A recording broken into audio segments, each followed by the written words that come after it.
come together right now. Only helicopter.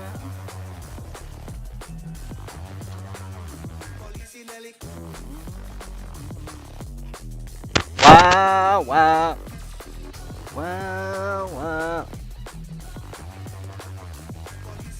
Oh, let me bend the music. Let me bend the music.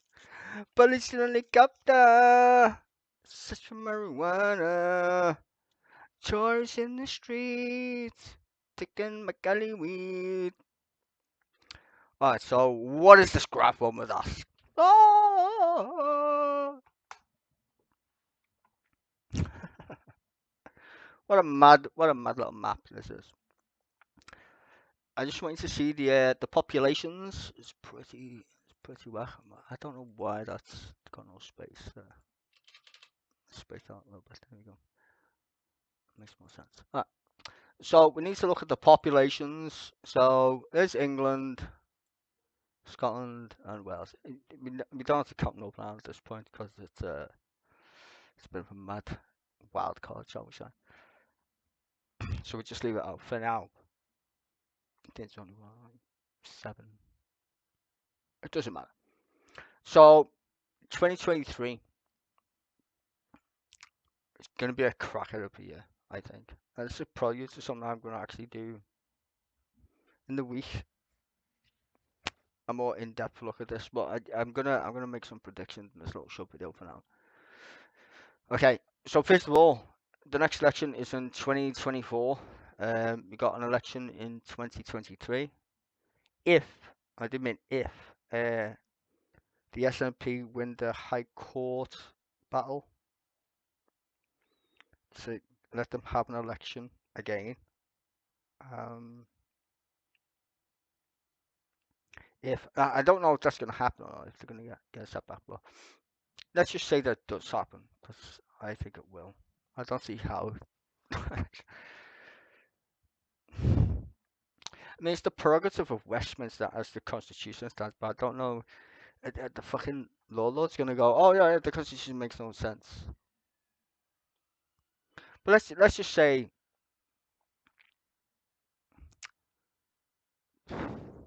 Let's just say it happens, right?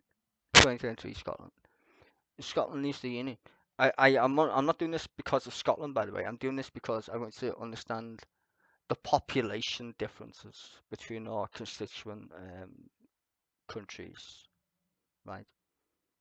And that's the electoral map right there, right? That's the last election.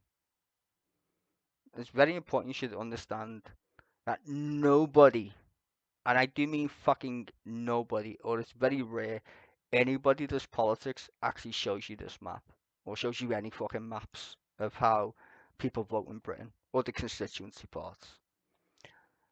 England has 56 million people in it.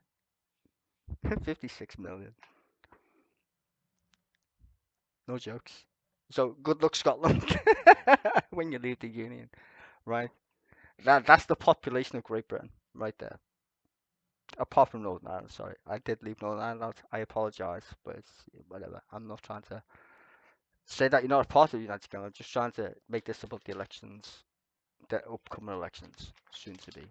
So it's 56 million people in England, right? Now, if you look at the seats where it's red, right, that used to be the red wall, so to speak, or whatever. This is from 2019, by the way. Don't get it confused. I'm using this as a basis so you understand and not get confused of how we get the Tories in power. Now, the Tories have got way more constituents than Labour does. I know it looks like Labour's got a lot, but it hasn't, right? This is 2019. The red wall died because of Brexit, right? So got an entire swathe. If you chop England in half, England up north, shall we say, there's a lot of them voted for Brexit, right? You could call them swing voters if you wanted to. But they're all going to vote Labour again in the next election. I mean, that map's going to look a lot redder come the next election than it is now. That's 2019, by the way. And Labour still lost. That was under Jeremy Corbyn. Because you weren't aware. Right? SNP basically demolished Scotland, as usual. But the thing about that is, right, and this is the one thing I've got against the SNP, or people who vote for the SNP, or people who vote independent. The reason why we've had consecutive Tory governments is the big blob at the top. The only way Labour can win in Great Britain, or the UK, should say, right, between these three nations, is if Scotland votes Labour. And the funny part is, the way Westminster's kind of sorted out is there's a disproportionate amount of Scottish MPs in Westminster compared to its population of 5 million. Look the population's 5 million, but there can technically be 58 SNP MPs in the House of Westminster. Let that sink in. 50 odd MPs. Now, the last Labour government lost the last election by, I think it was 13, 14. It wasn't that far off when Jeremy Corbyn lost. I think, hold on, let me just try to use my brain to think. I think it was 37 MPs if I'm not mistaken. So about 37 MPs, right, that won the election for the Tories under Theresa May. Now Scotland, with like 2/3 voted for Labour, we wouldn't have a Tory government. How about that? The Scottish literally abstain from participating in the UK and then cry about the Tories when they abstain because of the very fact that they won independence. So the fact that they won independence abstaining from the vote makes the UK worse because we get a Tory government. Now, I know a lot of Scottish people don't want to hear that shit, but it's the truth. It literally is. It's right there on the map. It's literally right there. I'm going to get into this in more detail so I can explain it with a better microphone, clearly, because my microphone's shit at the moment. But I'm gonna make sure you understand how crazy this shit is. I predicted the red wall will disappear 6 months before it did. I'm telling you, it's gonna get way stranger in 2023. You heard it here first. I should get a job doing this shit, clearly, but it's gonna get way worse. I just wanted to make this like a little short video, just to show you how crazy this is. So for all you Scottish people who vote independent, just look at them numbers. Please look at them numbers. And then think of Ian Blackford stood up in the House of fucking Commons, chatting his bollocks.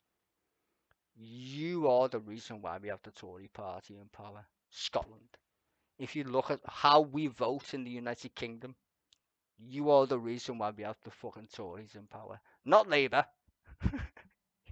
SNP. The SNP are literally why we still have Tories in power. Because apparently the Tories are far too left and they want to vote for independence. Which is true. And that's a failure on Labour's part in Scotland. But if Scottish people ever complain about Westminster, look at that map. Show them it. Show them that map. That's abstaining. The reason why we have a Tory government is because Scotland fails consecutively in every election to get rid of the fucking Tory party. In every election you vote SNP and we get a Tory government. Every fucking election. Show them it. Wave it on a flag. Fuck you independent voters. You fuck us all over by letting the Tories in power every time. There's not enough Labour seats in England to get rid of the Tories. There just isn't. You fucking comical bunch of cunts. Anyway, I will go in depth more this week. I'll show you all the stats, all the figures, everything. All the money, everything. I just want to show you one thing as well.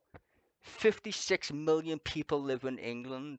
5 million people live in Scotland.